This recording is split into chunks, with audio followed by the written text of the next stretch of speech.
স্বাগত এ সপ্তাহের অর্থনীতিতে।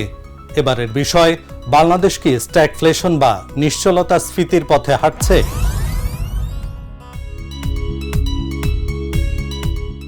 নিশ্চলতা স্ফীতি বা স্ট্যাগফ্লেশন বলতে এমন একটি অর্থনৈতিক পরিস্থিতি বোঝায় যেখানে উচ্চ মুদ্রাস্ফীতি, ধীর বা স্থবির অর্থনৈতিক প্রবৃদ্ধি এবং উচ্চ বেকারত্ব এই তিনটি সমস্যা একই সাথে বিদ্যমান থাকে। এটি অর্থনীতির জন্য অত্যন্ত ক্ষতিকর এবং বিরল একটি অবস্থা। বাংলাদেশে কি সে অবস্থা বিরাজ করছে, চলুন একটু দেখে নেওয়া যাক।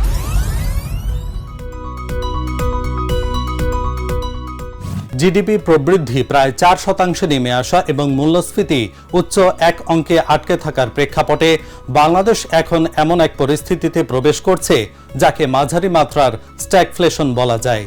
মানুষের প্রকৃত আয় ক্ষয়ে যাচ্ছে, কর্মসংস্থানে গতি বলতে কিছু নেই এবং দেশের দীর্ঘমেয়াদী প্রবৃদ্ধির সম্ভাবনাও দৃশ্যমান নয়।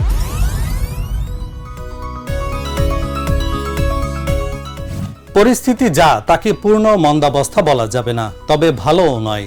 স্থায়ী মূল্যস্ফীতি, স্থবির মজুরি, কর্মসংস্থান হ্রাস, বিশেষ করে নারীদের ক্ষেত্রে এবং দুর্বল বেসরকারি বিনিয়োগ মিলিয়ে একটি অর্থনৈতিক দুষ্টচক্র তৈরি হয়েছে।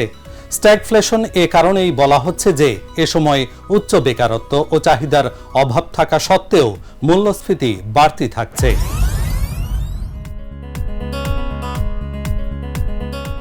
মূল্যস্ফীতি 2 অঙ্ক থেকে কমে 8.29% নেমে এলেও মজুরি বাড়ার গতি প্রায় স্থবির থাকায় প্রকৃত আয় ও ক্রয় ক্ষমতা কমে যাচ্ছে মানুষের। জিডিপি প্রবৃদ্ধি 3.5 থেকে 4% মধ্যে থাকলেও মূল্যস্ফীতি এখনও উচ্চ এক অঙ্কে আটকে আছে। সামগ্রিক মূল্যস্ফীতি বৃদ্ধির পেছনে খাদ্যদ্রব্যের দামই মূল ভূমিকা রাখছে। গত নভেম্বর মাসে খাদ্য মূল্যস্ফীতি হয়েছে 7.36%, আর খাদ্য বহির্ভূত মূল্যস্ফীতি হয় 9.08%। টানা 2 মাস ধরে খাদ্য মূল্যস্ফীতি বেড়েছে। দেশের মানুষের প্রধান খাদ্য চালের দাম সেভাবে কমছেই না।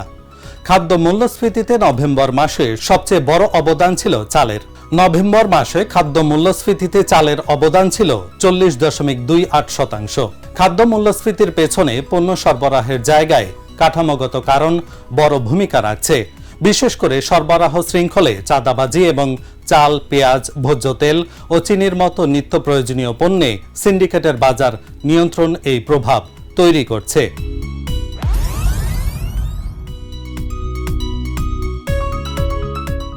গত 2024-25 অর্থ বছরে মোট দেশজ উৎপাদন জিডিপির প্রবৃদ্ধি হয়েছে 3.69%। এটি ধারাবাহিকভাবে কমছে প্রবৃদ্ধি, যা অর্থনীতির জন্য অশনি সংকেত। গত 2023-24 অর্থ বছরে জিডিপি প্রবৃদ্ধি হয়েছিল 4.2%। এর আগে 2022-23 অর্থ বছরে 5.8%, 2021-22 অর্থ বছরে 5.8% ও 2020-21 অর্থ বছরে 7.1% জিডিপি প্রবৃদ্ধি হয়। বর্তমানে বাংলাদেশে মোট দেশজ উৎপাদনের আকার $450 বিলিয়ন, আর 2035 সাল নাগাদ $1 ট্রিলিয়ন অর্থনীতির লক্ষ্য অর্জন করতে হলে আগামী 1 দশক জুড়ে 8% প্রবৃদ্ধি অর্জন করতে হবে। সাম্প্রতিক নিয়ন্ত্রক ও কাঠামোগত উদ্যোগ যেমন ব্যাংক একীভূতকরণ সত্ত্বেও আর্থিক খাত এখনও চাপের মধ্যে রয়েছে।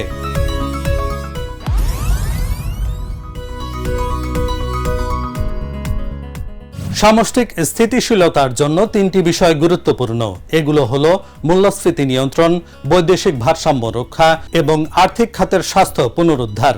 ধীরগতির বেসরকারি বিনিয়োগ প্রবৃদ্ধির সম্ভাবনাকে সীমিত করে ফেলছে। 2023-24 অর্থ বছরে বেসরকারি বিনিয়োগ জিডিপির প্রায় 23-24% থাকলেও 2024-25 অর্থ বছরে তা আরও কমে 22.5% নেমেছে, যা উচ্চ প্রবৃদ্ধি ধরে রাখার জন্য প্রয়োজনীয় মাত্রার অনেক নিচে। তবে সাম্প্রতিক মাসগুলোতে রেমিটেন্স প্রবাহ বৃদ্ধি, অবৈধ অর্থ পাচার কমে আসা এবং বাংলাদেশ ব্যাংকের বিনিময় হার ব্যবস্থাপনায় পরিবর্তনের ফলে বৈদেশিক ভারসাম্যে দৃশ্যমান উন্নতি হয়েছে।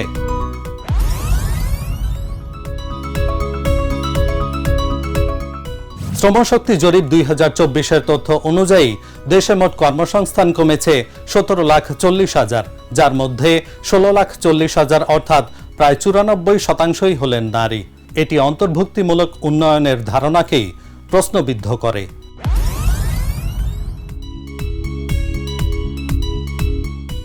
সামষ্টিক অর্থনীতির স্থিতিশীলতার জন্য রাজনৈতিক স্থিতিশীলতা অপরিহার্য। অর্থনৈতিক ফলাফল শেষ পর্যন্ত রাজনৈতিক পরিবেশের উপরই নির্ভরশীল। নির্বাচনের মাধ্যমে রাজনৈতিক স্থিতিশীলতা এলে অর্থনৈতিক গতি ফিরতে পারে বলে আশা সব মহলের। তবে এটাও মনে রাখা প্রয়োজন যে রাজনৈতিক স্থিতিশীলতা এলেও অর্থনৈতিক চ্যালেঞ্জগুলো আপনা আপনি দূর হবে না। এর জন্য রাজনৈতিক নেতৃত্বের উদ্যম আর উদ্যোগ প্রয়োজন। আজ এ পর্যন্তই। সামনের সপ্তাহে ফিরব নতুন বিষয় নিয়ে। সে পর্যন্ত ধন্যবাদ সবাইকে।